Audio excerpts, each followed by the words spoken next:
This evening, I was talking to some quote unquote Native Americans who are a part of my ancestry, but we don't follow the title American because it's just worldly. Let's say worldly title, and it's an offense to the indigenous community, which are the Indians. I have a strong Indian heritage. That's why my last name is Brayboy.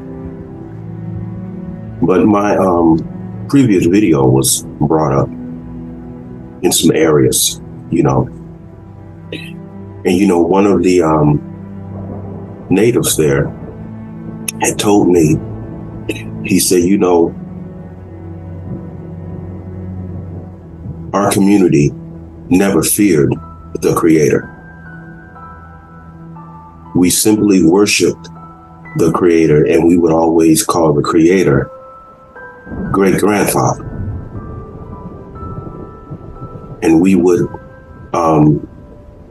smoke our pipes and give thanks to the Creator because of what was within the pipes and everything.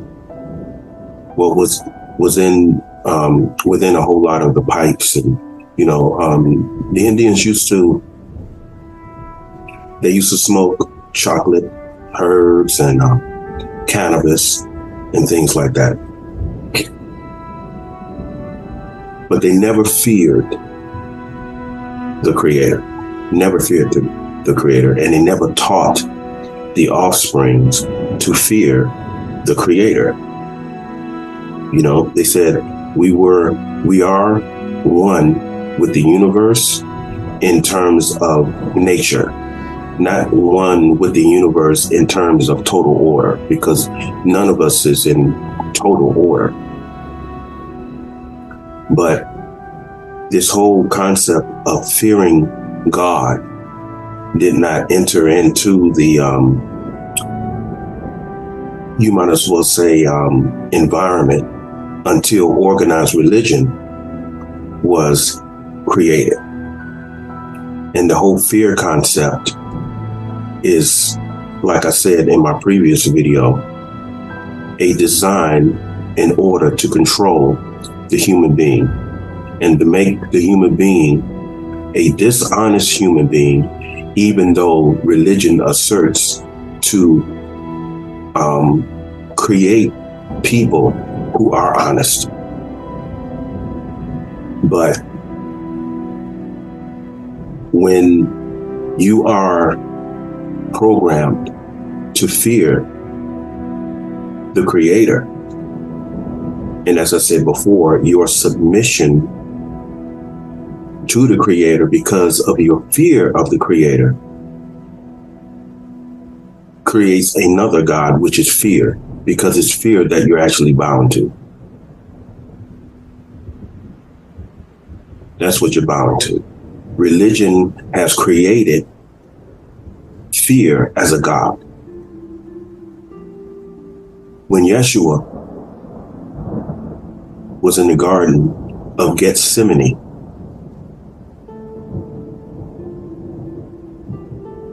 Yeshua was faced with fear. He was faced with fear. Now, people try to compare this to when he was led to the desert to be tempted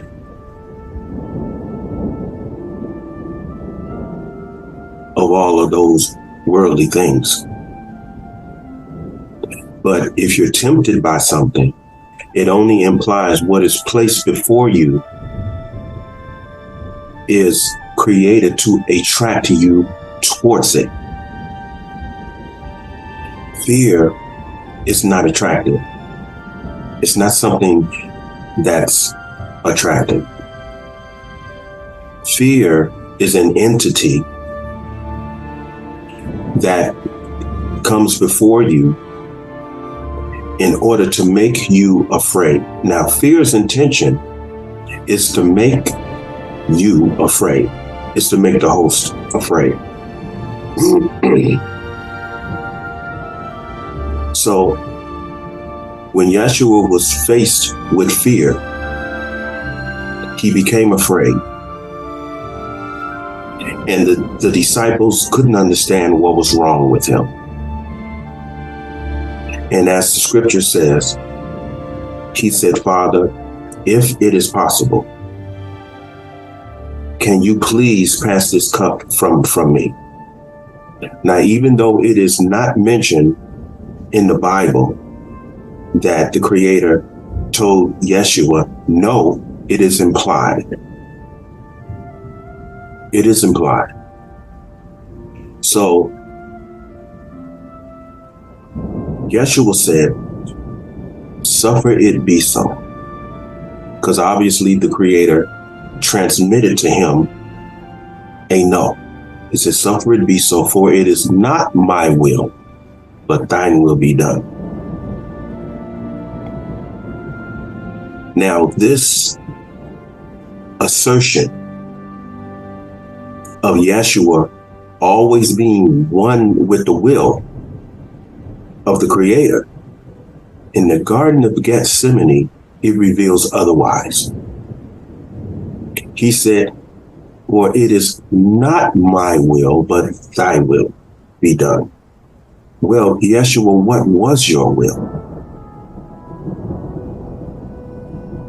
His will at that time was for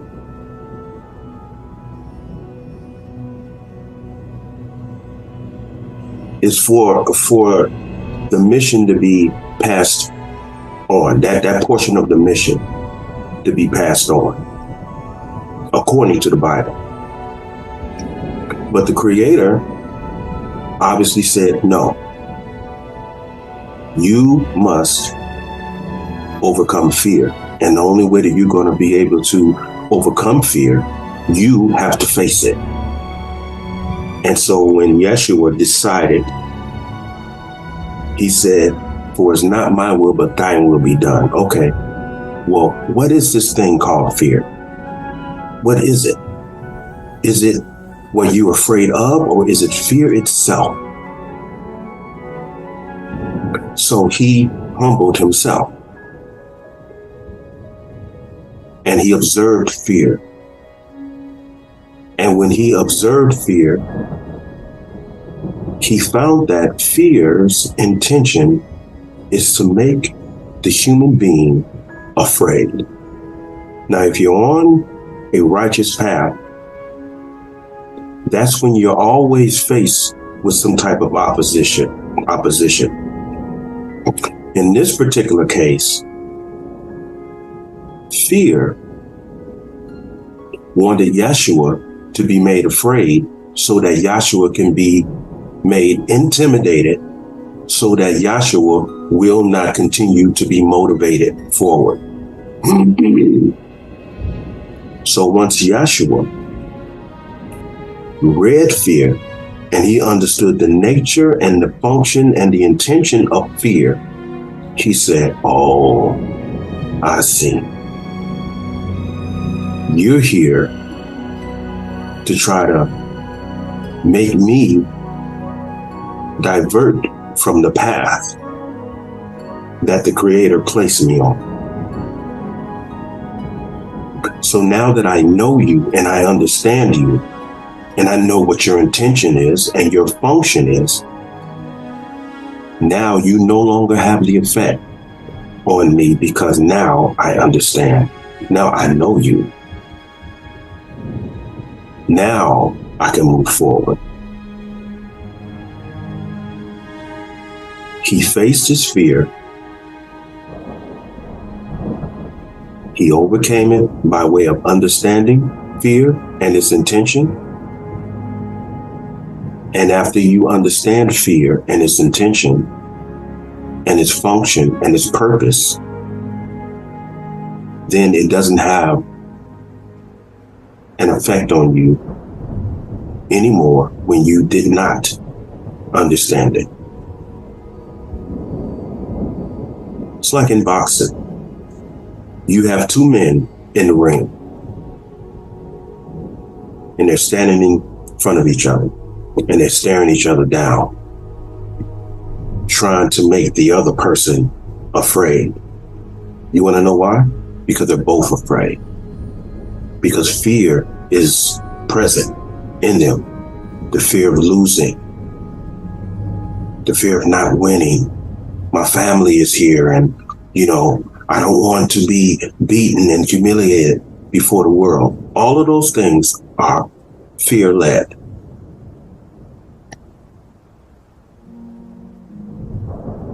Even passion. I want to be champion so bad. Fear. So if I make him afraid, then I have the upper hand, but you're both afraid.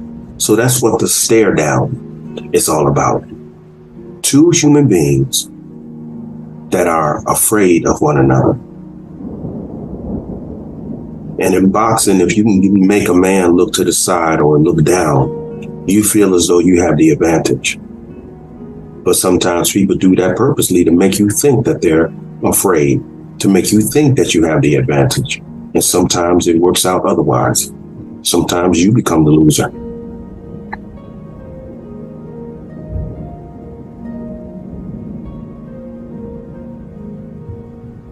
That's the way it works sometimes.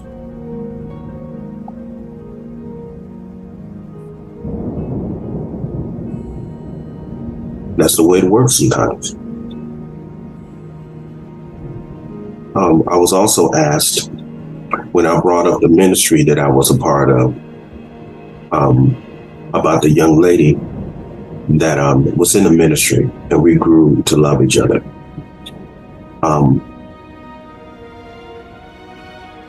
I was asked why everyone at the table was so against it.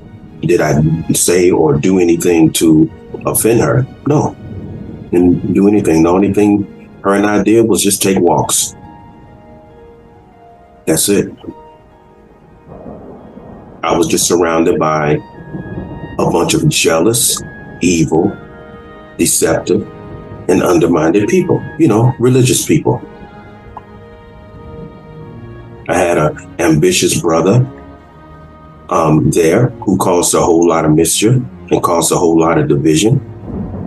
Her sister was evil and prejudiced. It was a whole lot going on. These were some Caribbean people. Their father was Portuguese and their mother was from the Caribbean. And it wasn't nothing going on with us sexually. We came very close when she used to come over to my place and we would study together. Yes, I admit that. We came close. But who was it that pulled back? It was me. I pulled back. Well, why did you pull back, Brother David? Because I loved her. And I respected the fact that she was a virgin. So she was a virgin when she met me. And she was a virgin when all of that stuff was over with. We talked about being together. We talked about having a family and all of those things, but nothing ever happened. Like I was saying, I was just surrounded by a whole lot of evil people. That's all it was. I was surrounded by a bunch of evil people. And as time went on, the ministry failed, just like I told them it would. Because if your intentions are not correct, and if you're doing evil within that circle, and you call yourself a leader of a ministry, it's not going to work out. And this happened back in 1999. And it lasted till the year 2000. And what's a shame about it is that when everybody separated, nothing was resolved. And everyone was supposed to have been loving each other. We used to pray together, and at least a whole lot of the prayers were just simply to see what was on folks' minds. And certain things in prayer was said in order to compliment your brother and sister. When you pray like that, you're not praying to the Creator. You're praying to stroke someone's ego or assert that you know, you love this person. You're actually praying to one another. You know, so it was just a whole lot of things going on in that ministry, and I shouldn't have been there, but I was. But I'm glad that I was there because I learned a whole lot. Now, in terms of my video talking about the West Side and the lost sheep, as I said before, all of those things are still going on over there. Now, this coming summer, I plan on trying to get the church motivated again, but I'm just going to go about it in a different way. I'm going to go about it in a different way. Now, as far as my relationship with the Nation of Islam, I've decided to cut that off. Because I don't have time for that nigga shit. I don't have time for it. But as far as the community is concerned, I am willing to try to inspire anyone who is interested in helping resolve the problems of the community over there. I am interested in trying to do what I can, you know, to help make things better over there. So I'm just gonna, I guess I'm just gonna call it like a community effort, you know, to try to make matters better over there. Because, you know, the West Side is, like I said before, it's a beautiful landscape, and there's some beautiful people over there. They just have problems, and the problems over there are more intense because they've been, you might as well say, politically segregated over there in that area. And a lot of people used to try to build businesses over there in order to help the community. But when a lot of them would go down to City Hall with their proposals on opening up clothing stores and grocery stores and other stores over there that would help nourish the community, City Hall would always turn those proposals down. However, it was always easy for anyone to go over there and tell City Hall that they wanted to open up another Christian church. It's very easy to open up a church on the West Side. You know, this is one of the reasons why there's almost a church. There's a church on almost every corner, but it's not doing anything to uplift the community, and it's not nourishing the community. And that right there tells you about religion itself, because it doesn't meet the needs of the people over there. As I said before, and as Yeshua said, you have to go to the lost sheep. Now, some of you say, and it's easy, it's easy to mistake this because it's something that I had to learn. But they say, how is it that you always talk about Yeshua? And Yeshua is in the Bible, and Yeshua is in the religion of Christianity, but you don't support organized religion. Well, if you go into the Bible and if you study the life and times of Yeshua, you will come to understand that he didn't agree with organized religion either. You know, as a matter of fact, as I say, and a lot of people say, that it was the religious world and the political powers which caused his demise on the cross. Now, religion tries to assert that all of that was a form of prophecy. So, you know, and they say, well, he was, they was writing about Jesus coming in the books before, you know, but I understand. Environment, cause and effect. You know, when the world is going into darkness, the Creator always ushers through the universe someone in the womb of a mother, of a woman, to come into the environment to try to resolve the conditions that are within the environment. It wasn't just Yeshua. I mean, it was people like Marcus Garvey and Medgar Evers, Brother Malcolm, Dr. King. I mean, it's always been so. It's always been such.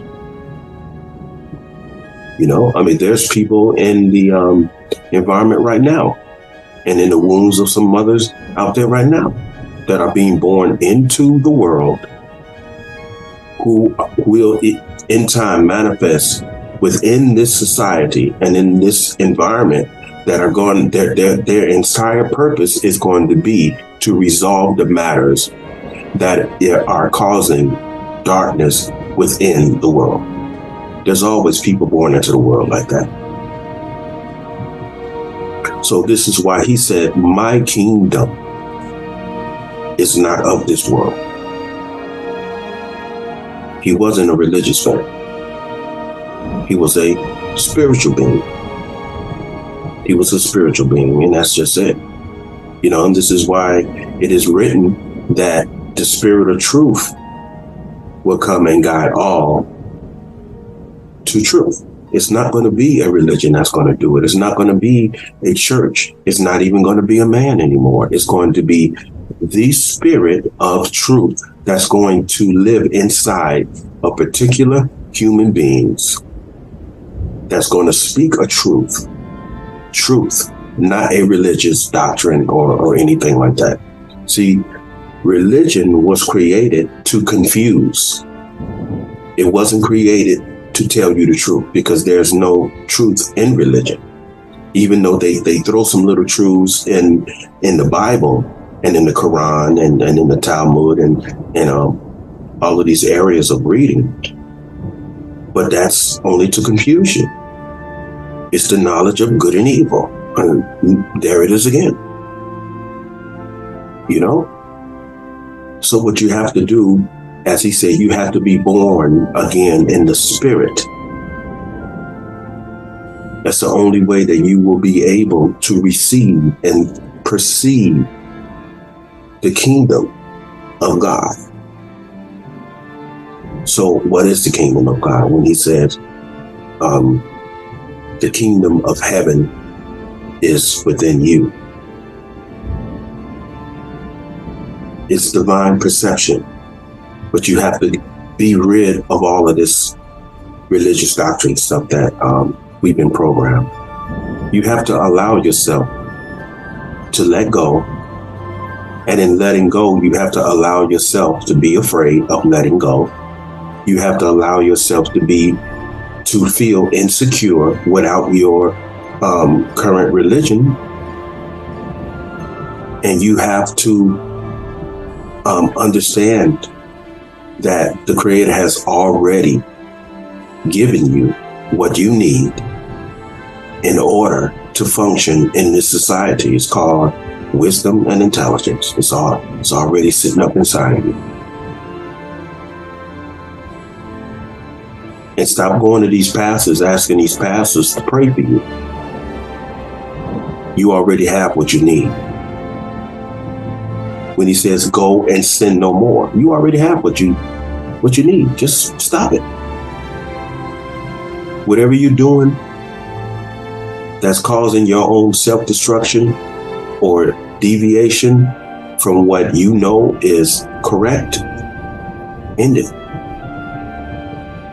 As they say, cold turkey, end it. And if you can't end it immediately, allow it to die inside of you. People say, I'm working on it. No, you can't work on anything. You have to negate it. Every time it shows it shows its presence in you. No longer claim it as a part of who and what you are. Don't give it any attention. Don't give it any function or anything. Allow it to die. Allow it to die. Purge yourself. Don't feed those drives anymore. People say, because I used to always say, well, I'm like this and I'm like that. I'm like this and I'm like that. But if you read into those particular characteristics that you spend time claiming all the time, do those particular characteristics line up with what is divine to your particular understanding? There was a sister in the ministry, in Exalt Ministries. She went by the name of Sister Virginia. She used to, she was a pimptress. And I noticed with her, whenever she would resort back to talking about her past as being a pimptress, I used to always look at her, and she talked with such excitement. And it was almost like she would light up with bliss while she talked about it. And so one evening I was on the phone with her, and she brought that up. And I told her, I said, Sister Virginia, I'm happy that you brought that up. I said, so I wanted to tell you, stop being proud of that past. If you've left that past behind, and if you condemn it, allow it to die. Remove your pride from it. Because every time you talk about it in a way to where you're proud of that past, even though you claim to condemn it.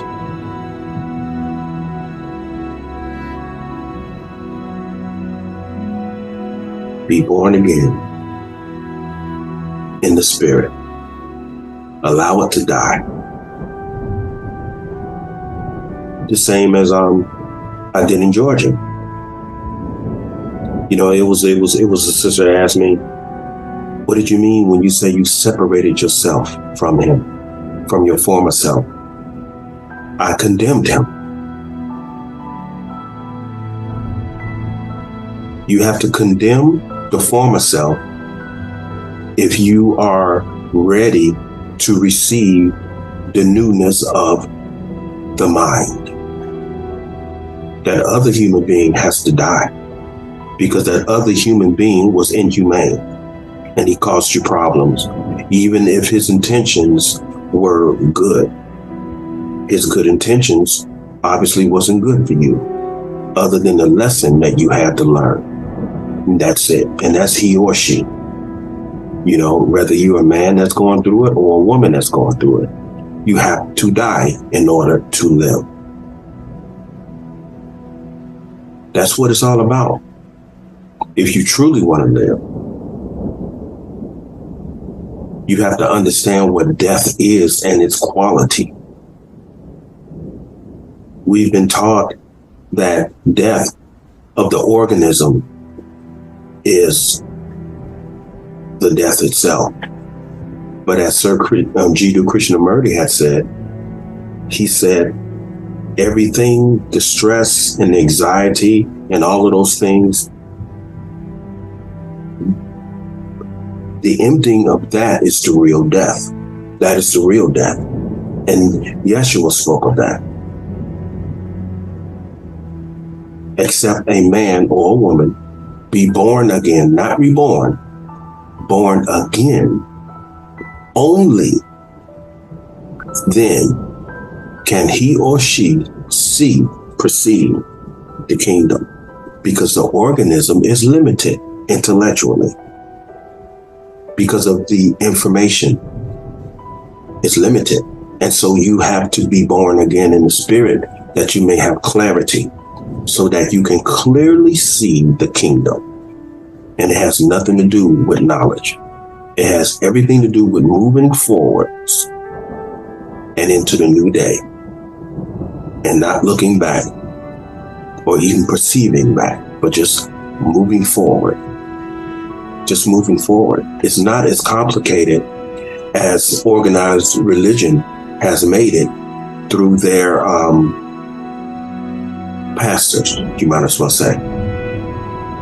See, the church was created so that mankind and womankind can depend solely on them, while they depend on the government. Because if you look in the churches today, you remember when Bush was in office?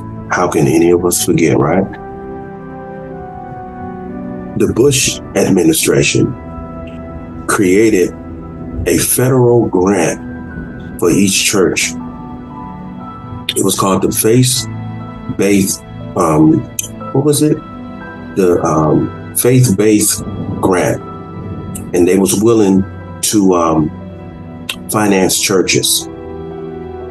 This is one of the reasons why you see a lot of American flags in churches now.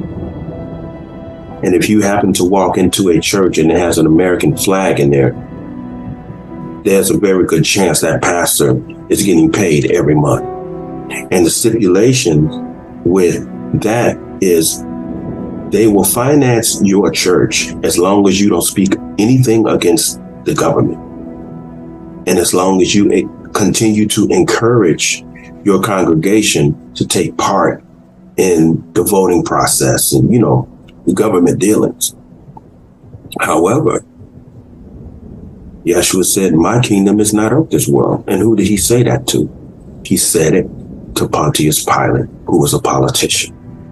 You are not supposed to be involved in any political dealings in this world. When Obama was coming into office, it was a whole lot of so-called black people voting for him simply because of the color of his skin. And then when he got in office, Obama was dropping bombs everywhere. He spilled so much blood, just like all the rest of the presidents did. And so when I was out speaking in little short gatherings, I would ask them, how do you feel now? You voted this man in. You set him in that seat.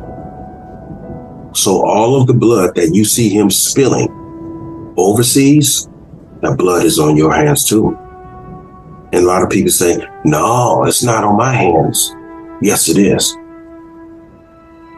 Because Yeshua told you, do not participate. He said, my kingdom is not of this world. He said, render that which is Caesar's and you render God what is God. What does that mean? Pay your taxes. That's it. That's all you have to do is pay your taxes. As a follower of Yeshua's example, that is the only thing that you should do in terms of cooperation with this government. Pay your taxes. That's the law of the land. It's that simple. Now a lot of people say, you're not being realistic. Yeah, I'm being very realistic. It's just that we've been programmed and educated and therefore miseducated against what the message is all about. And if you look at the message is very humane. The only thing he's telling you is how to think like a human being. If the government is dropping bombs on people overseas, spilling the blood of people overseas and creating wars all over the planet, I'm not going to vote any of these politicians in because I don't support anything that this government is about. You vote a man in the seat, whether he's black, white, green, or yellow. You're responsible for everything that he does from that point on because you helped sit him in that seat.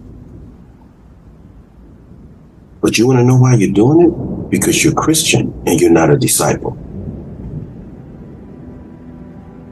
I want you to go to Matthew chapter 10, verse 42. And I would suggest the King James Version because he talks about that. He said, do these things only in the name of a disciple.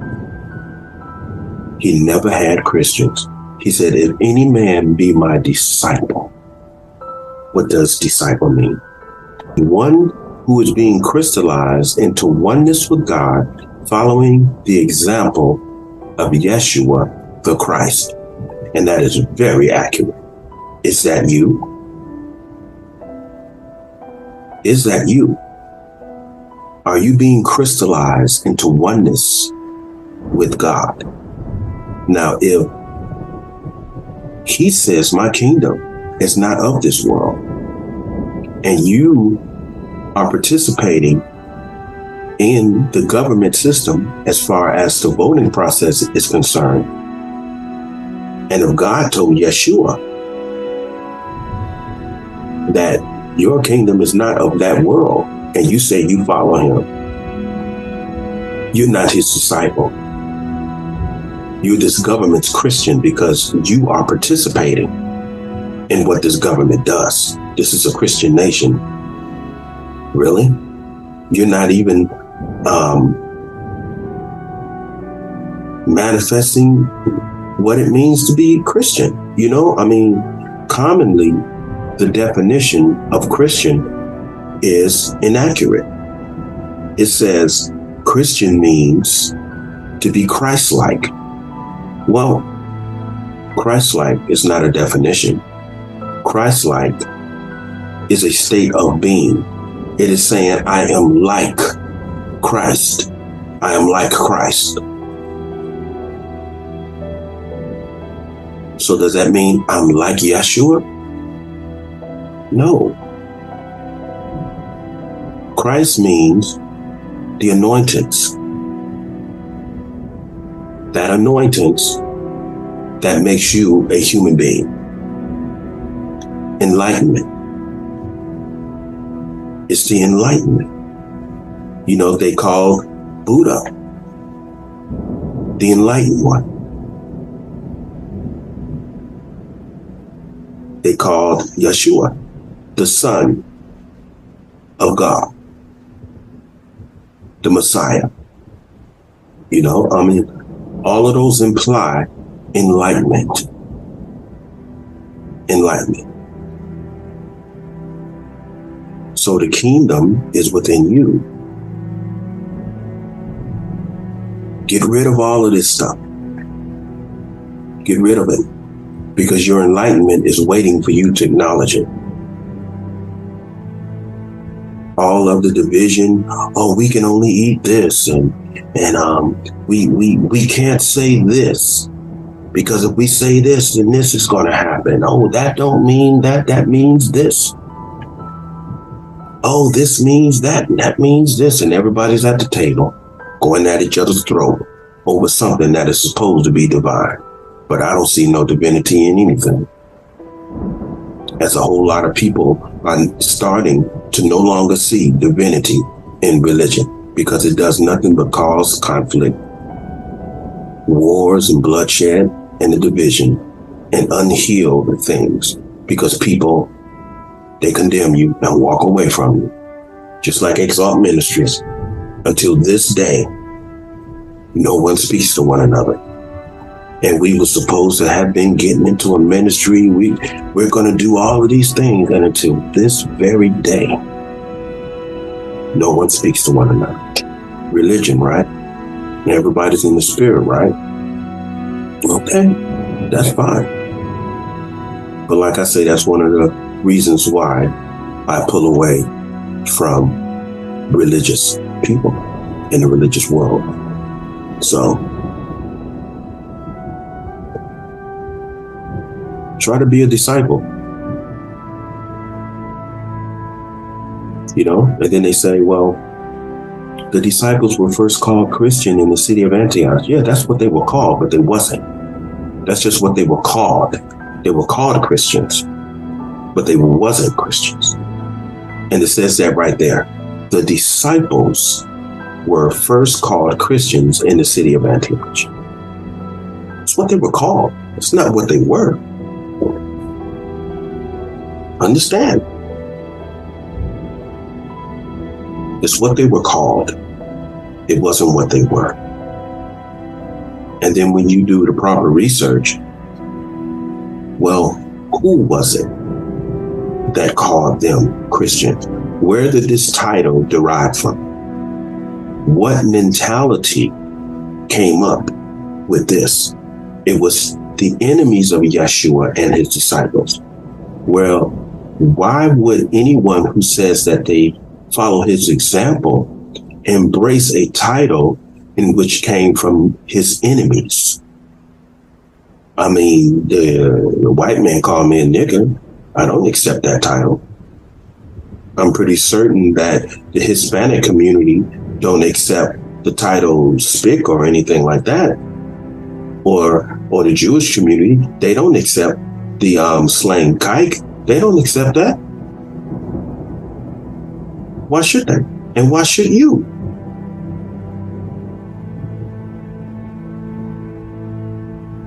If you're dignified, if you understand what you are and what you're not, you don't get upset when you hear things like that. You don't get upset. So learn what it means to be a disciple. You're already equipped. He said, observing all things. So don't limit yourself inside of a religious doctrine, because it has limitations on it. Has limitations on it. Yeshua told you to observe all things. He did that. That's why he was gone for the past 18 years. He was everywhere, observing everything. Don't limit yourself. Observe all things. Observe everything. It's a big, beautiful world. There's a whole lot to learn out here. Don't limit yourself. I was telling the Jehovah's Witnesses when I was in Georgia, y'all need to start studying everything. You need to read everything. No, we're just going to do this. Okay. Ain't no need. I'm not going to go back and forth with you. You know, I'm not your leader. I'm just being a friend. That's it. You know, but you're not doing what he suggests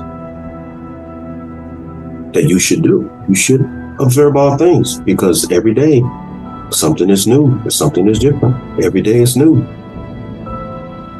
Observe all things. Become a disciple.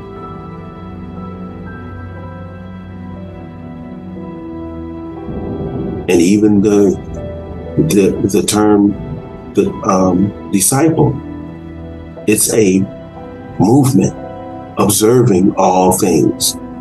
So what does disciple really mean? A person who is on a constant journey of evolution towards enlightenment every day. Now, when I say toward enlightenment, I don't mean a sphere. Once you get to a certain level, you're considered enlightened. No.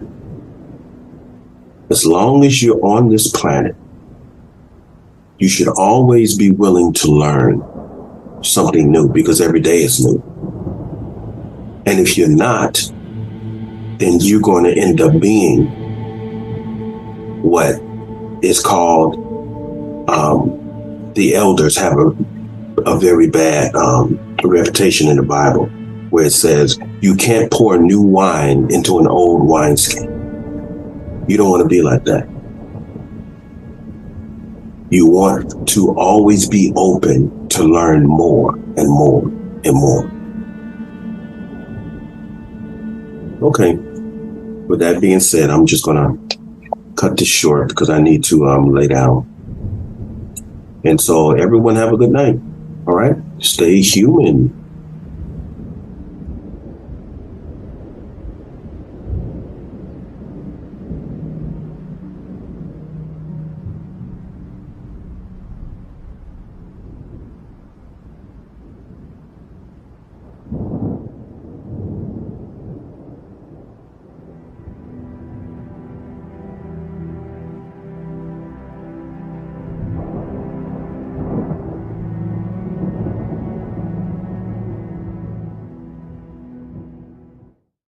Some of Yeshua's teachings could be considered very cruel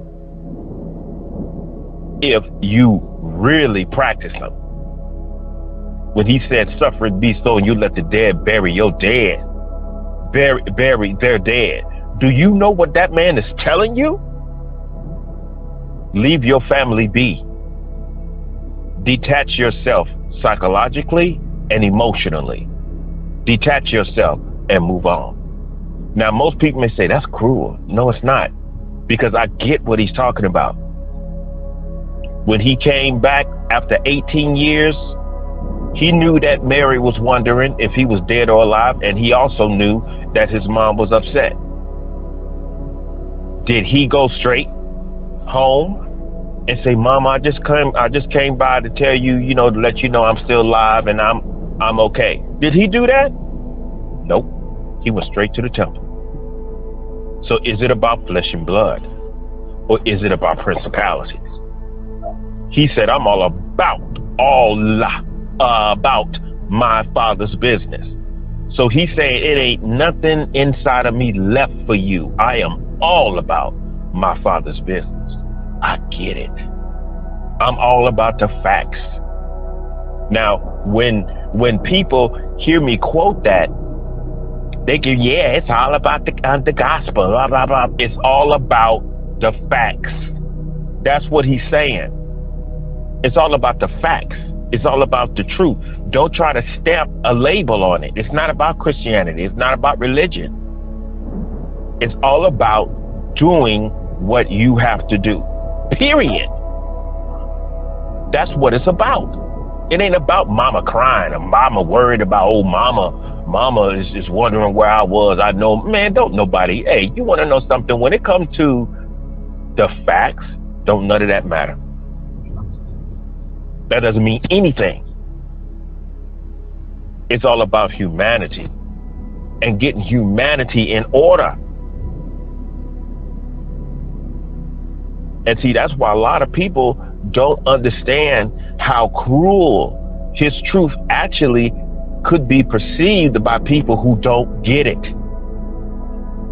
Because see, I can understand if people would think that he was cold. Because really the only time that you can say that he raised his voice is between Matthew verses chapter 27 through 26.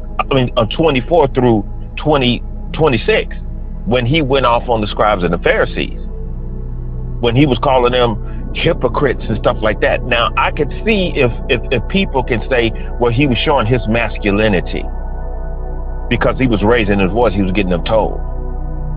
But those other portions of his teachings, when he said, "You let the dead bury their dead," he wasn't raising his voice. So I could understand if people could perceive him as being cold. How could he just tell these people to suffer it be so, and you let the dead bury their dead? And how could he say that so calmly? Because he was at peace with the truth that he contained. He was at peace with it. That's why he was able to maintain his humility. It's just that, as you know, the pastors have put whipped cream and strawberries up on top of the teachings, and the teachings could be perceived as very cruel if you really understand them. But once you understand them and you understand the necessity for being in that state of mind, you will understand why you have to live as such in order to be at peace with your living experiences. And this is the reason why the Buddha had always stressed having no attachments. And if you look at Star Wars, this is the reason why the Jedi and them stressed having no attachments. And this is the reason why Yoda was telling Qui-Gon and Obi-Wan and Mace Windu and all of them. They were, Yoda was telling them that by him being 9 years old, it's very dangerous to try to train Anakin now, because he's already formed attachments to his mother. And what happened, what was the main thing that turned Anakin towards the dark side is when his mother died in his arms. I get it. I get it.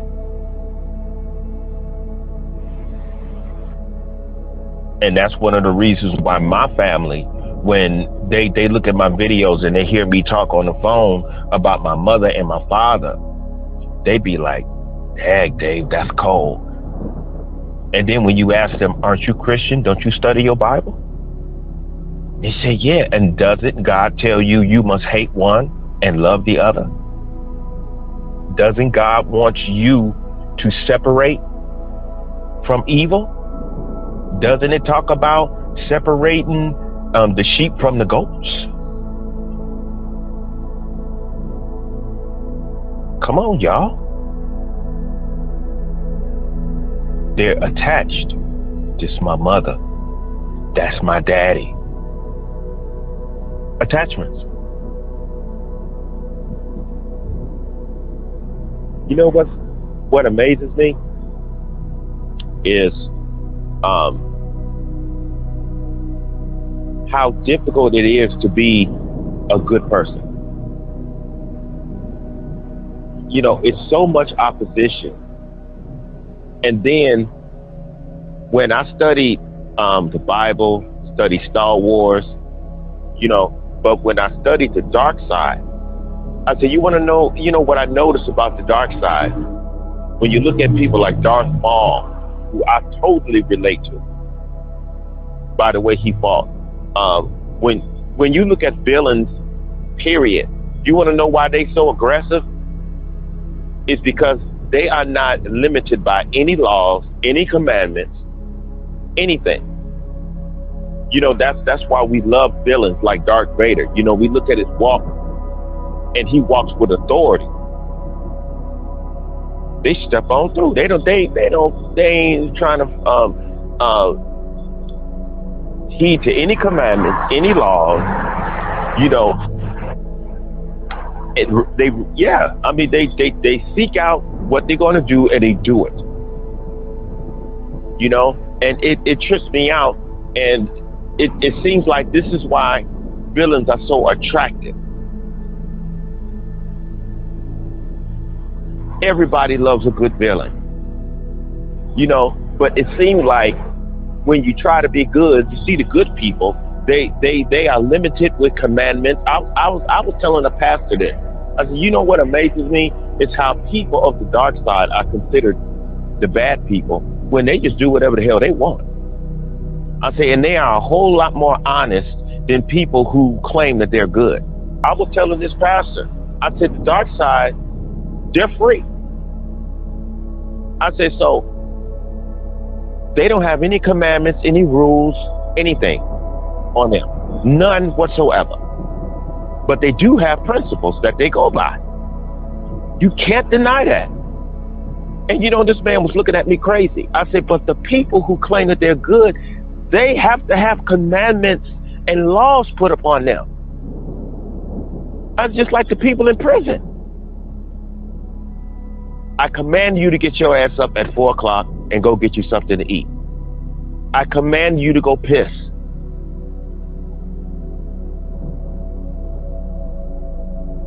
You are held down by these laws and these commandments. And these are the people who's supposed to be the good people. But they're equivalent to people in prison. I said, why do the good people have to live under commandments? If they're so good, they shouldn't have to live under commandments and any laws. I said, shouldn't the dark side people have commandments and laws imposed upon them? And you know, this man looked at me and he paused. You want to know why he paused? Because he knew that what I was telling him was true. I said, it's you people.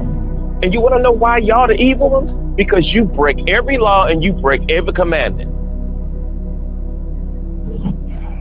So I would rather not have any laws or commandments put on me. You know, therefore I don't get in trouble for breaking them.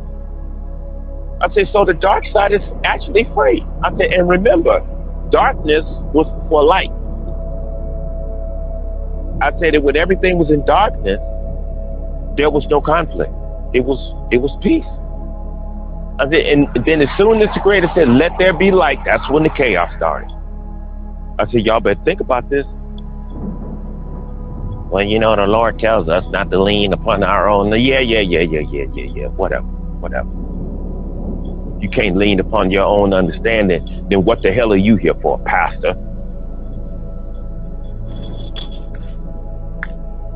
Here's a religion that speaks against your natural intelligence. So I can't it's a sin for me to utilize my own intelligence. I'm supposed to learn what's good and what's bad, but it's wrong for me to utilize my own intelligence. That don't even make no damn sense.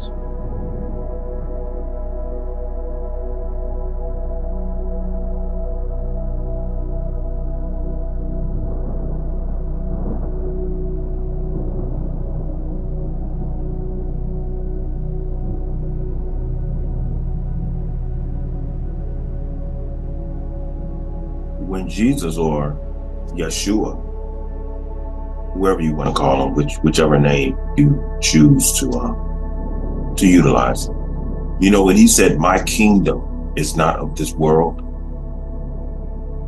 I think that if you understand exactly what he meant when he said that, and a lot of people do, you would understand that he was talking about being a non-conformist.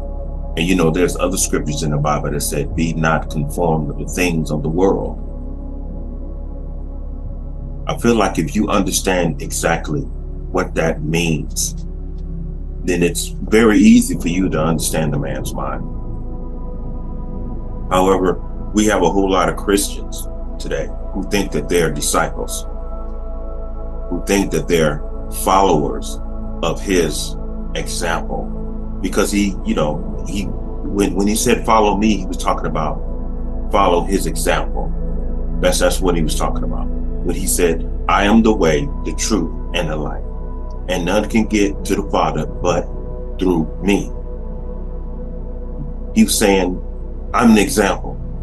I'm the way to live. That's all he meant. That's all he meant. Okay? But what I've come to notice through the years, when he said, "My kingdom is not of this world," and what he meant by that, he was a man who did not conform to the things of the world, like the politics, the religions, because he was against the religious world. He was against it. Okay, as a matter of fact, it was the religious world, the church, who actually had him killed, had him crucified. Okay, they were the ones who had him crucified and killed when they collaborated themselves with Rome, which is the government. And how many instances do you see that? I mean, we've seen that back in the 60s. Whenever there was a person who was looked upon as a Messiah or prophet, the powers that be would collaborate together and have them assassinated. I mean, it's a lot of instances out there. I mean, you know, it's the same as when Brother Malcolm was out there and when he went to the UN, you know, he was speaking against the United States government, the same way Yeshua and the disciples spoke against Rome, which is the same government. It's you're dealing with the same government. So when he said, "My kingdom is not of this world," he was saying that his state of mind and where he's at in his mind and his heart is in opposition of what is going on in this world today in terms of the society. But you have a lot of people out here who claim that they follow his example, but they submit to a lot of things that this government system has imposed on us, like the identification of race and nationality and all of these different political sects, like Democrat, Republican. We call ourselves black, white, Indian, Americans. Those are things of the world, and a lot of people claim that they follow him and follow his example, but all at the same time, he never claimed a race. He never claimed a nationality. He never claimed anything of the world. He wasn't a part of this world, and therefore he wasn't a part of the government system like a whole lot of Christians are today. But what a lot of people don't understand, that there's a huge distinction between being a disciple and being a Christian. Because actually in Matthew chapter 10, verse 42 in the King James Version, he says, do these things only in the name of a disciple. Now, a lot of Christians say, well, the disciples were first called Christians in the city of Antioch, but you don't read that scripture carefully. It said the disciples were first called Christians in the city of Antioch. It doesn't imply that they are Christians. It's just what they were called. It's right there. The disciples were called Christians in the city of Antioch. So when you take your time and you do your research, you find out, okay, you inquire, who was it who called the disciples Christians? Where did they get this title from? And then when you do your proper research, you will find out that it was the enemies of Yeshua and his disciples who put that name on them. And so the white man and other races call me a nigger or a mulatto or whatever you want to call me. Do I embrace that simply because that's what people call me?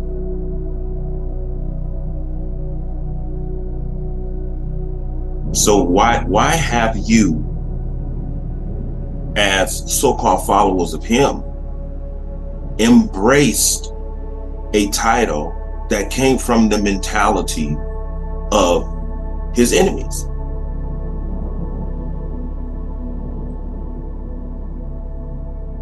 So what does Christian mean?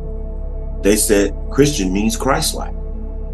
Well, let's be clear. Christ-like is not a definition. Christ-like is a state of being. It's saying that I am like Christ. I am a reflection of the anointed Christ. And we all know you're not. I've never in my life met a Christian that reflected Yeshua, the Christ. So Christ-like is not a definition. So when someone asks you, what does a Christian mean? Just tell them it doesn't mean anything, because it doesn't. So what does a disciple mean?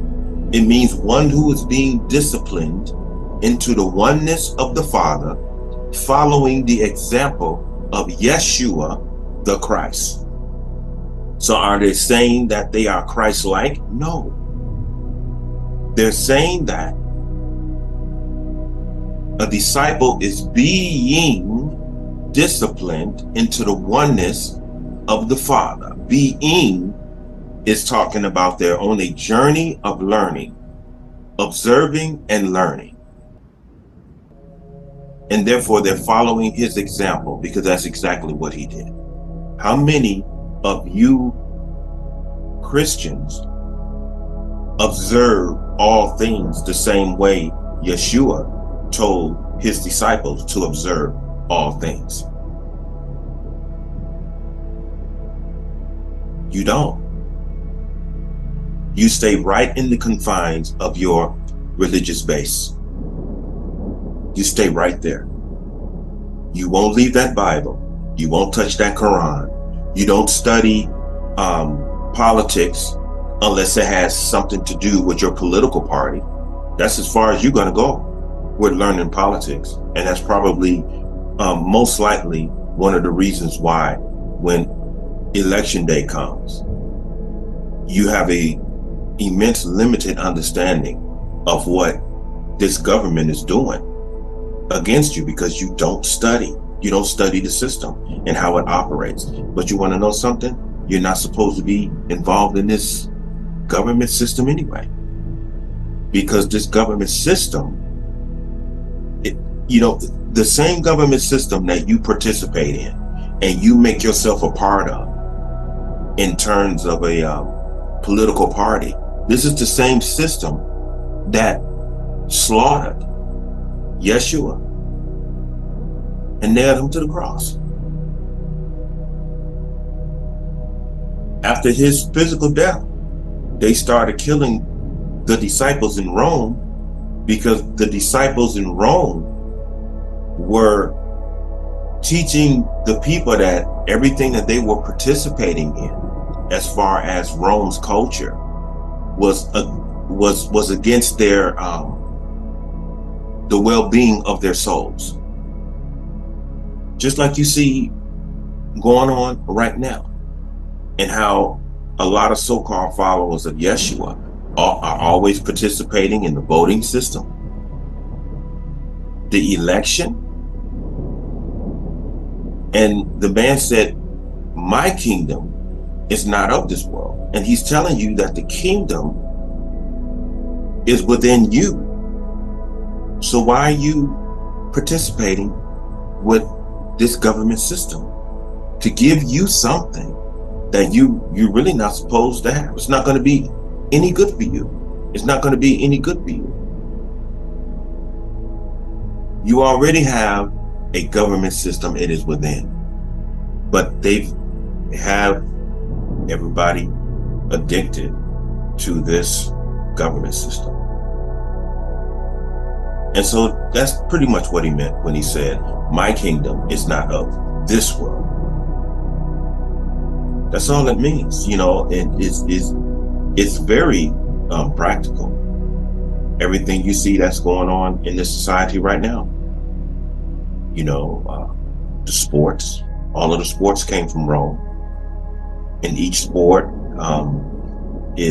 has its own form of violence, and it creates divisiveness, because you got this team going against that team.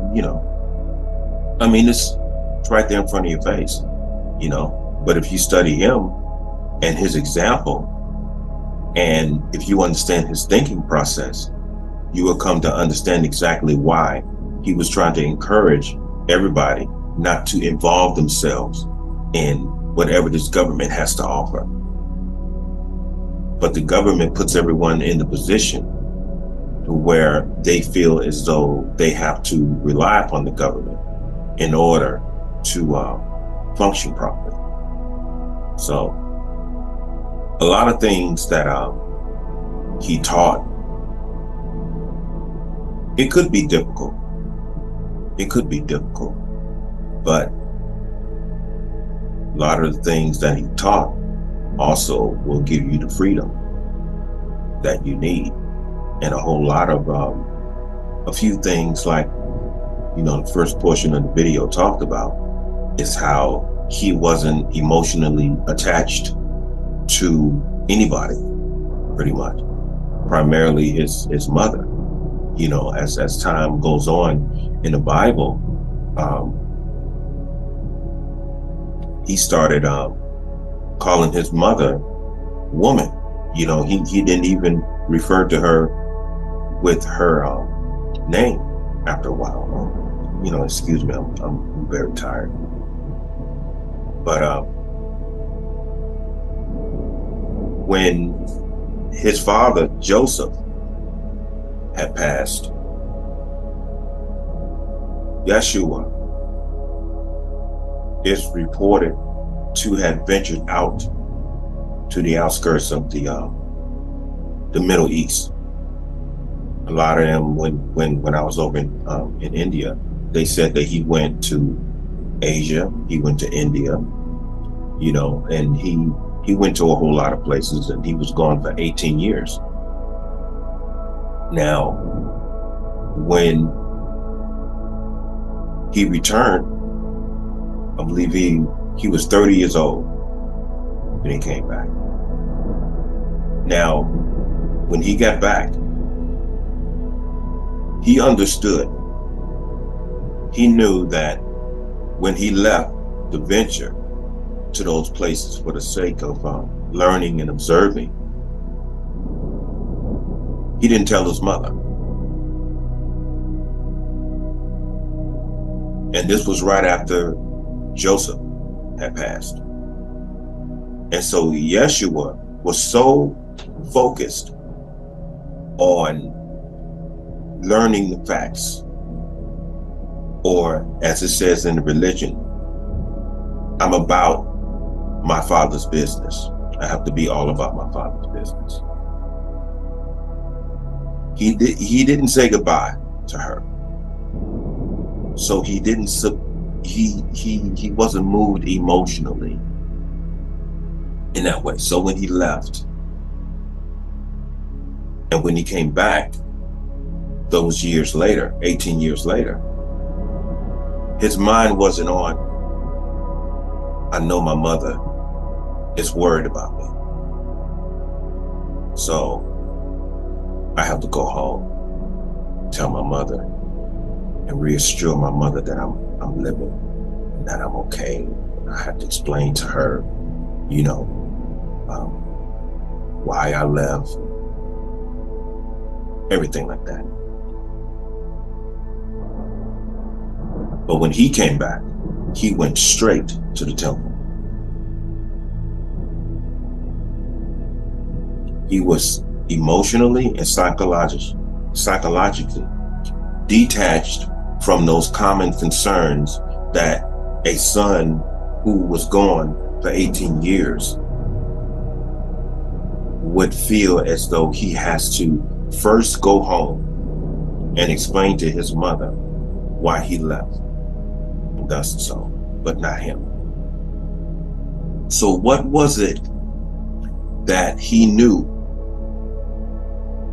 that gave him the clarity to where those type of common concerns are futile when it comes to doing his Father's business, which is to help humanity from destroying itself? That's powerful. Powerful. He went straight to the temple and he started teaching. That's powerful.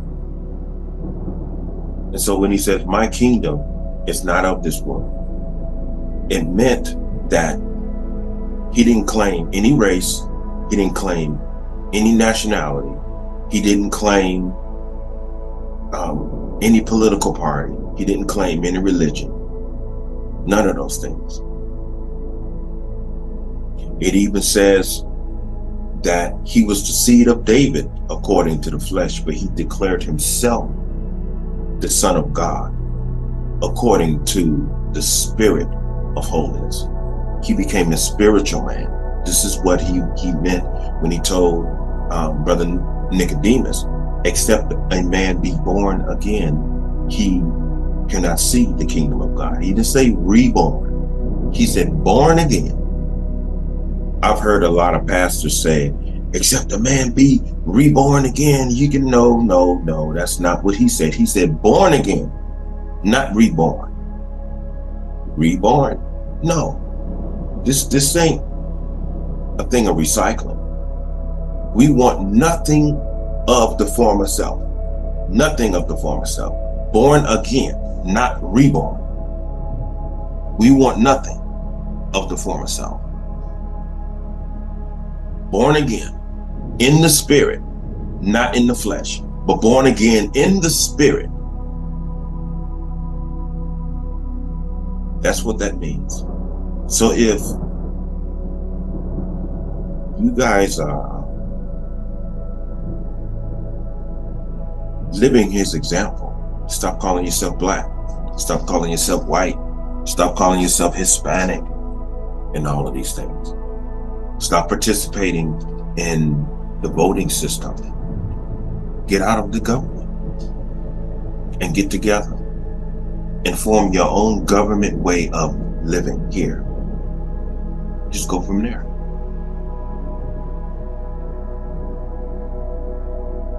You can do it without being a part of a religion. This is what the Beatitudes were all about. Just tell you, just be yourself. Be yourself. Like we were being ourselves before Rome hit the scene. And then they say, well, why is it that you talk about a man that's in the Bible? He was injected in the Bible. He was placed in the Bible. But he was a spiritual man. And how else are you going to know about him? You just have to understand that some information you're going to have to find out by way of reading. And that's just normal. You're going to have to find out some ways of reading. And if you would not have found out about his existence that way, the Creator would have found a way for you to understand him in a whole nother fashion by finding out some other way to come in contact with the man's teachings. But you have people worshiping him. He never told anyone to worship him. He just wanted people to understand the message. Get the message. Get the message. That's all they wanted. He was just down here to show you how to be a human being. And that part in the Garden of Gethsemane, a lot of people get upset, when I explain that part, because the religious world puts Yeshua up in the clouds to the point to where people intensify their worship of him, because it's like they put him all out in space somewhere, to the point to where he becomes inhuman. But the Garden of Gethsemane explained his human side. See, when he was sent to the desert to be tempted, those were primarily all of the things that I mentioned before, of the worldly things. And, he was out there being tempted by a lot of things that were addictive, attractive, and everything like that. But in the Garden of Gethsemane, he came face to face with fear.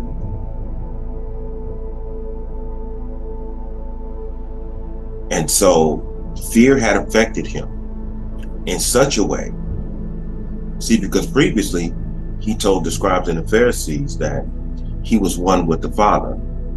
He was saying, I and my Father are one and the same. Now, a lot of religious people tell the lie when they say, well, he was basically telling the world that he was God in person. No, that's not what that means. It means that he is in 100 submission to the will of the Father. Now, when you get to the Garden of Gethsemane, you see another side, which goes in opposition of what he told them, because he says, Father, if it's possible, can you pass this cup from me? Just paraphrasing, don't get upset. And obviously the Creator said, no. You have to deal with this. This is a very vital lesson for you, because I'm teaching you about fear and how it affects the human being, and what it does to the human being, and how it affects you. And so after that, He says, suffer it be so. For it's not my will, but thine will be done. So what does that mean? Not my will, but thine will be done. Well, if it is not your will, what was your will, Yeshua? Obviously, it was in opposition of the will of the Creator. It's right there in black and white. It's right there. And so once he understood how important it was for him to learn about fear, because that was the only way that he was going to be able to move forward and do what he had to do in order to help save humanity from itself. He observed fear.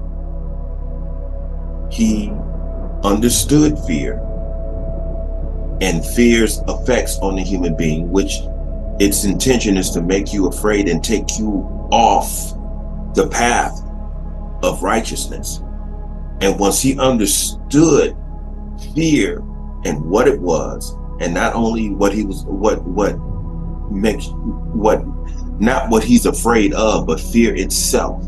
And once he understood that, and through clarity, fear doesn't have its intended effects on you anymore. I mean, it's the same in boxing. You know, you have two boxers staring each other down before they fight, trying to make each other afraid because they're both afraid. That's all it is. They're both afraid. And so I have fear, so I'm trying to stare you down to make you afraid so that I may not be afraid. I mean, that's fear is a very insecure entity. And once you understand fear and its intention, then fear isn't able to have its effect on you, because you know what it is and you know its intentions towards you in trying to affect you to the degree that you're no longer able to move ahead because you've been taken off the righteous path, which is a very human thing. That's why I appreciate that chapter so much, because through all of the chapters, to my understanding, it was my favorite chapter because it showed you that Yeshua was a human being. And so when he said to Peter, I believe when Peter said, I have to go back and bury my father, when he said, suffer it be so, will you let the dead bury the dead? Now, as the video said before, and as I said in the video, a lot of people will perceive a lot of his teachings as cruel. But when you are on a divine mission for the sake of bettering humanity, there's certain things in your life that you're going to have to detach from in order for you to do exactly what you have to do. And considering the mentality and the state of being that the people were in, he perceived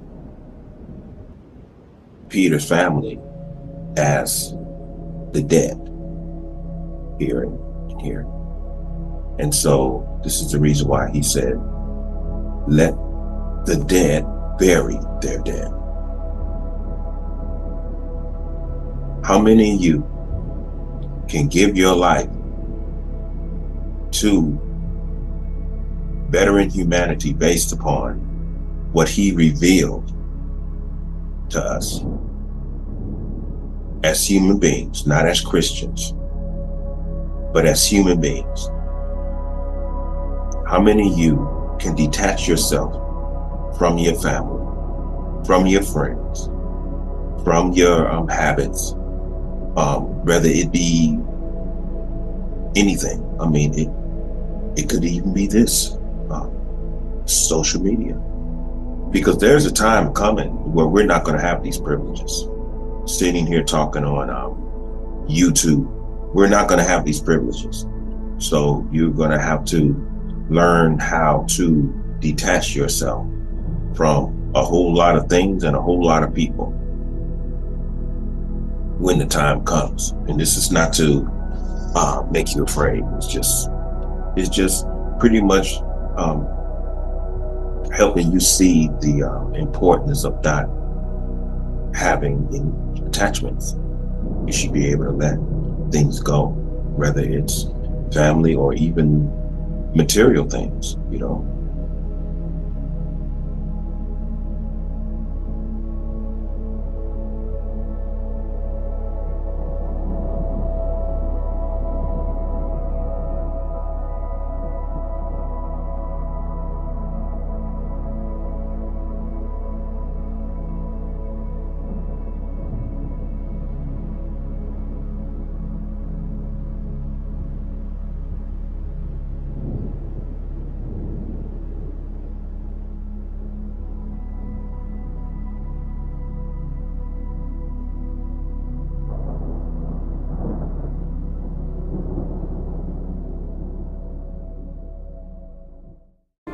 Religion was created to confuse. It wasn't created to tell you the truth, because there's no truth in religion. Even though they throw some little truths in the Bible and in the Quran and in the Talmud and all of these areas of reading. But that's only to confuse you. It's the knowledge of good and evil. And there it is again. You know? So what you have to do, as he said, you have to be born again in the spirit. That's the only way that you will be able to receive and perceive the kingdom of God. So what is the kingdom of God? When he says, the kingdom of heaven is within you. It's divine perception, but you have to be rid of all of this religious doctrine stuff that we've been programmed. You have to allow yourself to let go, and in letting go, you have to allow yourself to be afraid of letting go. You have to allow yourself to feel insecure without your current religion, and you have to understand that the Creator has already given you what you need in order to function in this society. It's called wisdom and intelligence. It's already sitting up inside of you. And stop going to these pastors, asking these pastors to pray for you. You already have what you need. When he says, go and sin no more, you already have what you need. Just stop it. Whatever you're doing that's causing your own self-destruction or deviation from what you know is correct, end it. As they say, cold turkey, end it. And if you can't end it immediately, allow it to die inside of you. People say, I'm working on it. No, you can't work on anything. You have to negate it. Every time it shows it shows its presence in you. No longer claim it as a part of who and what you are. Don't give it any attention. Don't give it any function or anything. Allow it to die. Allow it to die. Purge yourself. Don't feed those drives anymore. You know, people say, you know, because I used to always say, well, I'm like this and I'm like that. I'm like this and I'm like that. But if you read into those particular characteristics that you spend time claiming all the time, do those particular characteristics line up with what is divine to your particular understanding. There was a sister in the ministry, in Exalt Ministries. She went by the name of Sister Virginia. She used to, she was a pimptress. And I noticed with her, whenever she would resort back to talking about her past as being a pimptress, I used to always look at her, and she talked with such excitement. And it was almost like she would light up with bliss while she talked about it. And so one evening I was on the phone with her, and she brought that up. And I told her, I said, Sister Virginia, I'm happy that you brought that up. I said, so I wanted to tell you, stop being proud of that past. If you've left that past behind, and if you condemn it, allow it to die. Remove your pride from it. Because every time you talk about it in a way to where you're proud of that past, even though you claim to condemn it.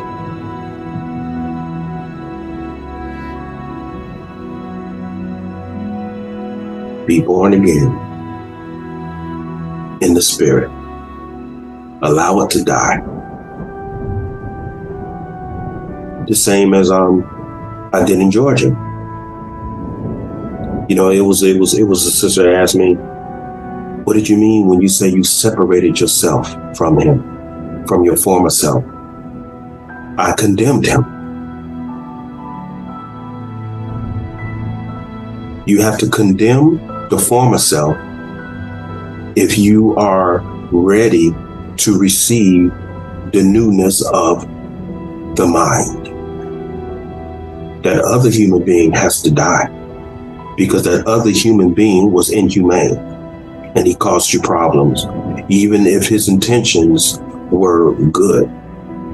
His good intentions obviously wasn't good for you, other than the lesson that you had to learn.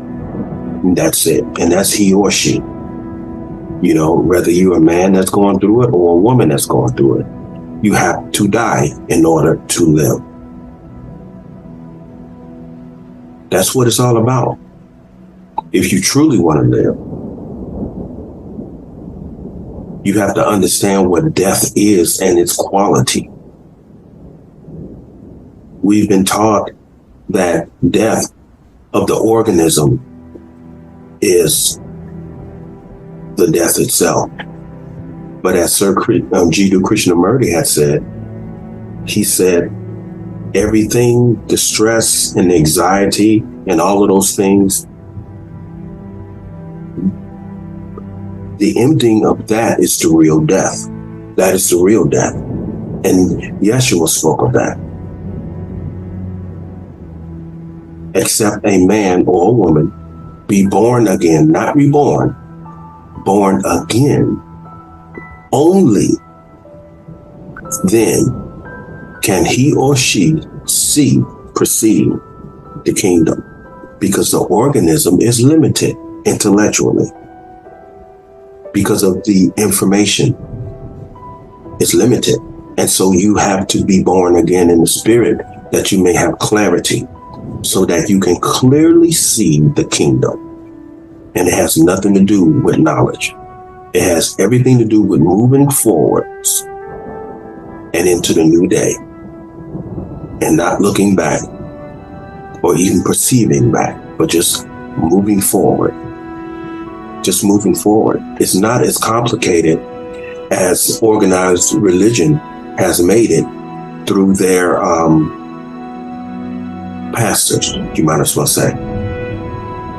See, the church was created so that mankind and womankind can depend solely on them, while they depend on the government. Because if you look in the churches today, you remember when Bush was in office? How can any of us forget, right? The Bush administration created a federal grant for each church It was called the Faith-Based, what was it? The Faith-Based Grant. And they was willing to finance churches. This is one of the reasons why you see a lot of American flags in churches now. And if you happen to walk into a church and it has an American flag in there, there's a very good chance that pastor is getting paid every month. And the stipulations with that is they will finance your church as long as you don't speak anything against the government. And as long as you continue to encourage your congregation to take part in the voting process and, the government dealings. However, Yeshua said, my kingdom is not of this world. And who did he say that to? He said it to Pontius Pilate, who was a politician. You are not supposed to be involved in any political dealings in this world. When Obama was coming into office, it was a whole lot of so-called black people voting for him simply because of the color of his skin. And then when he got in office, Obama was dropping bombs everywhere. He spilled so much blood, just like all the rest of the presidents did. And so when I was out speaking in little short gatherings, I would ask them, how do you feel now? You voted this man in. You set him in that seat. So all of the blood that you see him spilling overseas, that blood is on your hands too. And a lot of people say, no, it's not on my hands. Yes, it is. Because Yeshua told you, do not participate. He said, my kingdom is not of this world. He said, render that which is Caesar's and you render God what is God. What does that mean? Pay your taxes. That's it. That's all you have to do is pay your taxes. As a follower of Yeshua's example, that is the only thing that you should do in terms of cooperation with this government. Pay your taxes. That's the law of the land. It's that simple. Now a lot of people say, you're not being realistic. Yeah, I'm being very realistic. It's just that we've been programmed and educated and therefore miseducated against what the message is all about. And if you look at the message is very humane. The only thing he's telling you is how to think like a human being. If the government is dropping bombs on people overseas, spilling the blood of people overseas and creating wars all over the planet, I'm not going to vote any of these politicians in because I don't support anything that this government is about. You vote a man in the seat, whether he's black, white, green, or yellow. You're responsible for everything that he does from that point on because you helped sit him in that seat. But you want to know why you're doing it? Because you're Christian and you're not a disciple. I want you to go to Matthew chapter 10, verse 42. And I would suggest the King James Version because he talks about that. He said, do these things only in the name of a disciple. He never had Christians. He said, if any man be my disciple. What does disciple mean? One who is being crystallized into oneness with God, following the example of Yeshua, the Christ. And that is very accurate.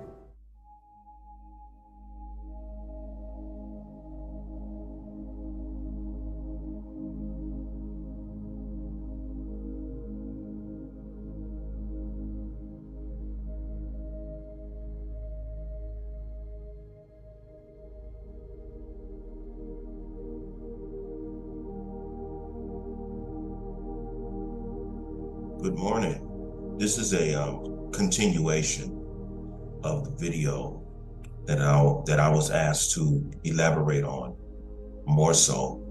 And the previous video, its title was "The Teachings of Yeshua Considered Cruel." Now, many people didn't read the title of that video correctly. I did not say that the teachings of Yeshua were cruel. I said, were the teachings of Yeshua considered cruel? The distinction between that, and this is only going towards those who misunderstood. If the teachings of Yeshua were cruel, then that outlook or insight would be our observation of him in particular, and that would be coming from, the cruelty would be coming from his words and his actions. But the title of it, were the teachings of Yeshua considered cruel? The consideration is those who observe him from the outside based upon common relationships in human relationships on pretty much every level. What I mainly stressed mostly and was trying to get across was by understanding the teachings, which are spiritual teachings, what those teachings have imbued in them is the ability not to allow emotions to dictate your decisions. And that's pretty much equivalent to when he told Peter to suffer it be so, for you let the dead bury their dead. Now, if you were in Peter's position in terms of his family, one of your family members passing away, and you wanted to go home to prepare them for their ceremonies and their burials and areas like that. And if he told you to suffer it be so, and you let the dead bury their dead, how would you feel towards him? How would you feel? Because before, Peter had told him, I have to go home and bury my father. Yeshua told him, suffer it be so, and you let the dead bury their dead. The suffering is the pulling away from the common attachments to the family and the common attachments to traditional ethics as far as preparing your parents' funeral and all of those things. Because, as I said before, by him being absent for 18 years without his mother knowing where he was, the first thing that he did when he came back at the age of 30, when he left at the age of 13, he went straight to the temple. So he wasn't emotionally attached to the common human responses of going home, letting his mother know where he's been and the fact that he was alive. It took some other people who recognized him as Mary's son to inform her where he was. So the teachings of Yeshua deals with a lot of self-observation, and the teachings of Yeshua lets you know that you can have any emotional attachments, you can have any type of materialistic attachments. This is why he told all of his disciples to leave everything behind, not only materialistic, but your thinking process, intellectually and emotionally. If you're able to do that, then you are able to become in time a disciple, which one who is struggling to be as he was, the way, the truth, and the life.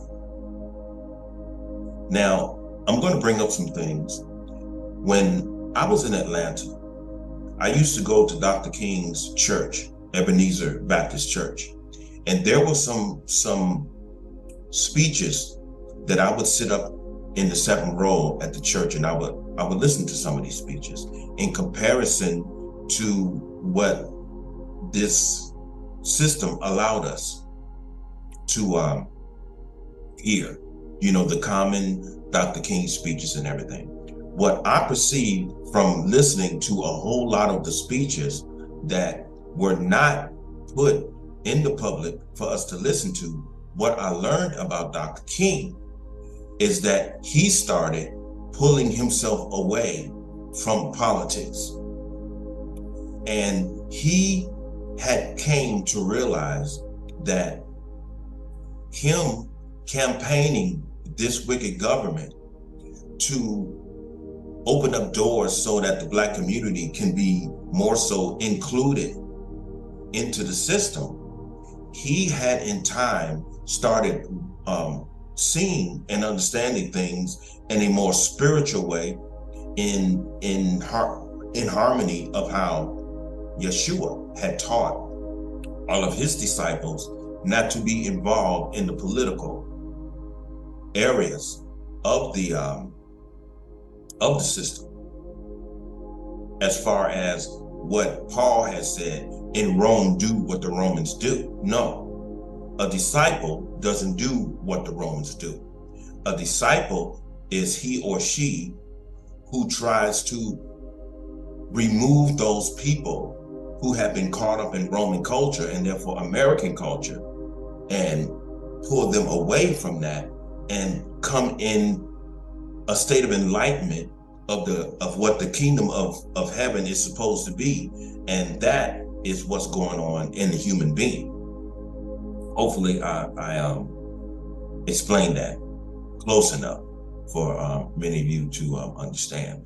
But in time, he has said, I'm starting to think that I'm integrating our people into a burning house, which was Babylon. And we all know that America is in fact Babylon.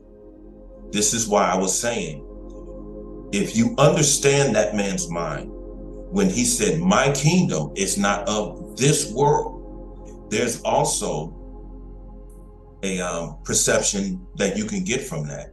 When he says that, I will say it in another form. My kingdom is not of this system. This is the reason why he never said that he was Roman. He never said that he belonged to any political party. He never said that he was Jew. When he said, are you, when he asked him, are you the king of the Jews? He said, no, you say that I'm the king of the Jews. Therefore, he didn't claim any nationality. And so we come up in Babylon, where we're taught to call ourselves and consider ourselves Black, white, Hispanic. All of those things are political titles that have been imposed on us even before we ventured from the wombs of our mother. These are systematic titles that have already been established even before we are born. And this is why the word says, you are born in sin and shaped in the iniquities of the world. The iniquities of the world have us calling ourselves Black, white, Hispanic, Democrat, Republicans, Christian, Muslim, all of these different areas in which separates humanity from itself. And if you are separated from humanity, then you are in fact separated from yourself in general. So this is one of the reasons why he was telling you the truth will make you free.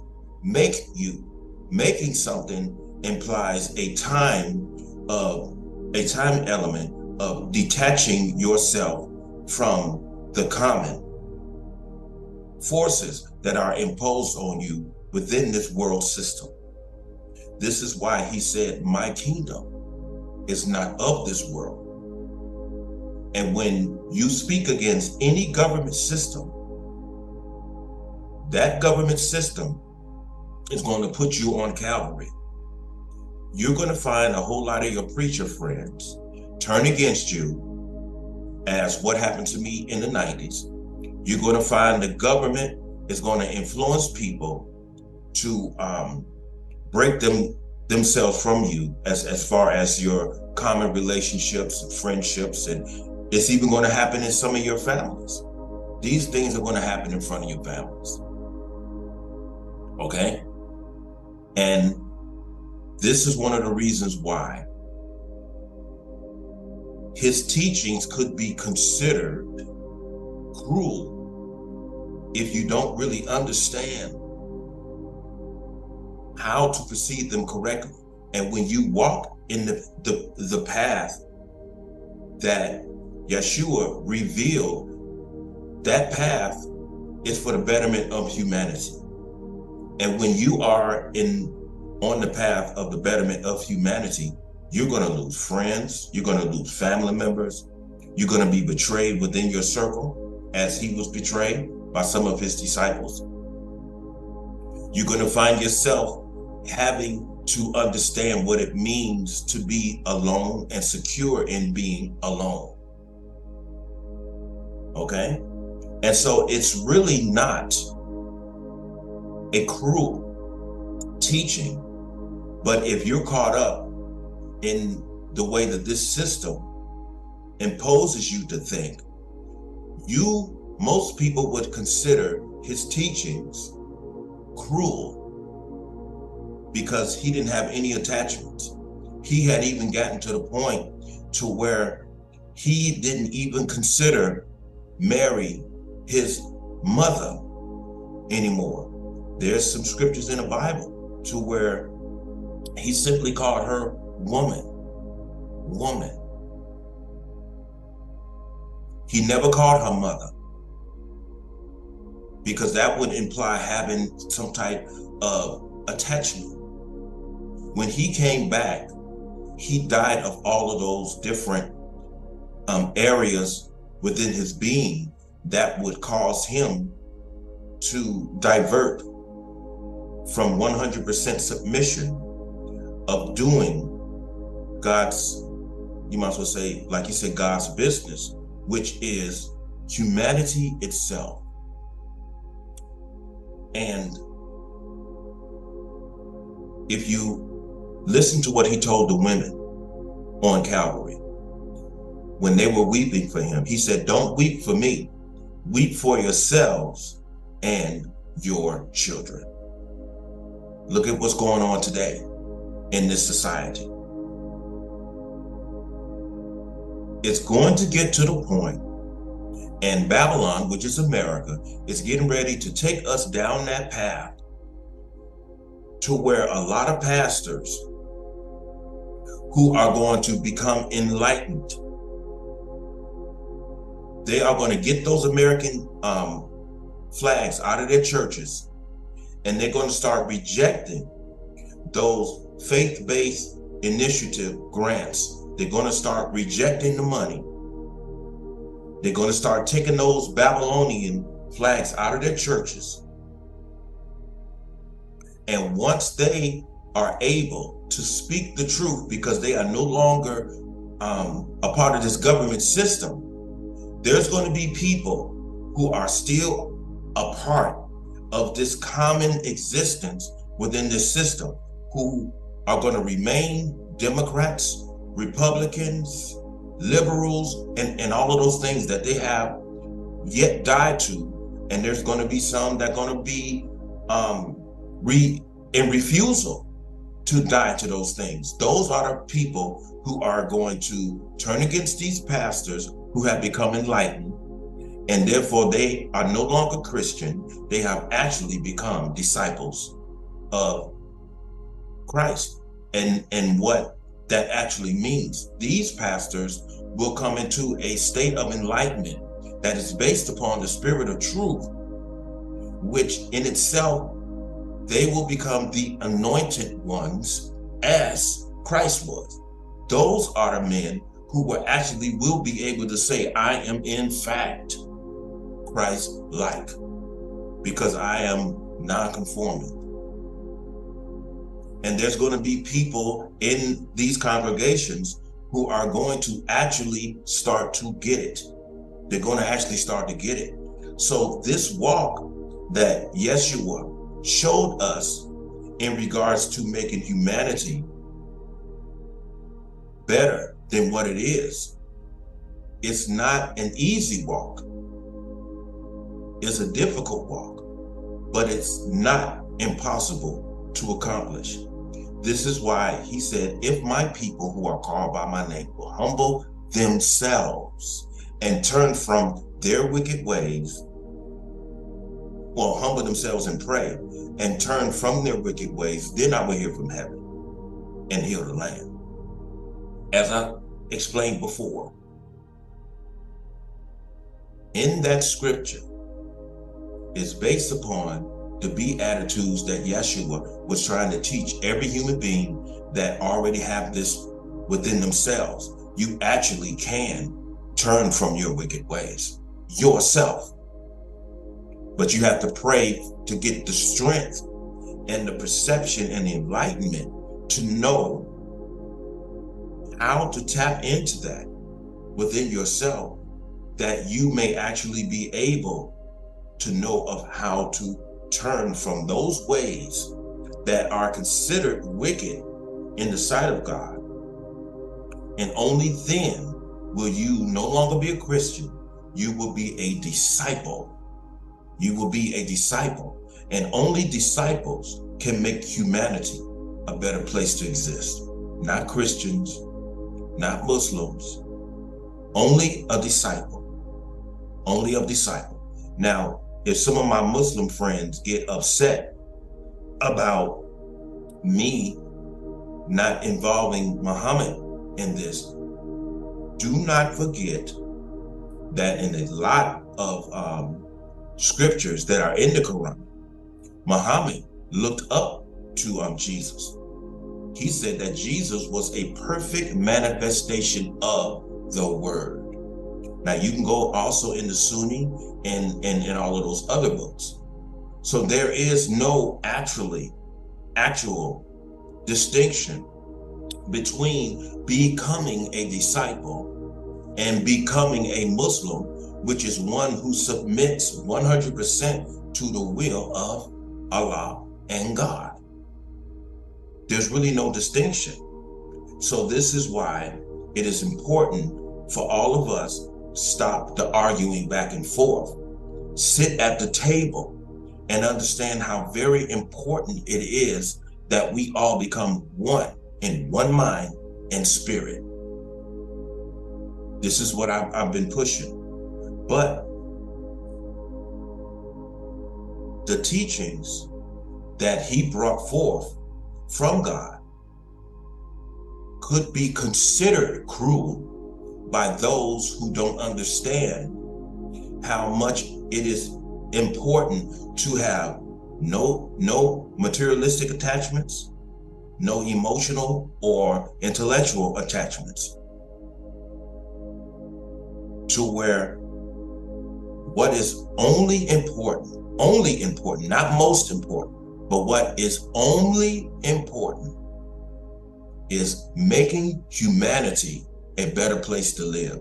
And the only way that humanity will become a better place to live, we have to understand that that's only going to manifest by us knowing what it means to be a complete human being.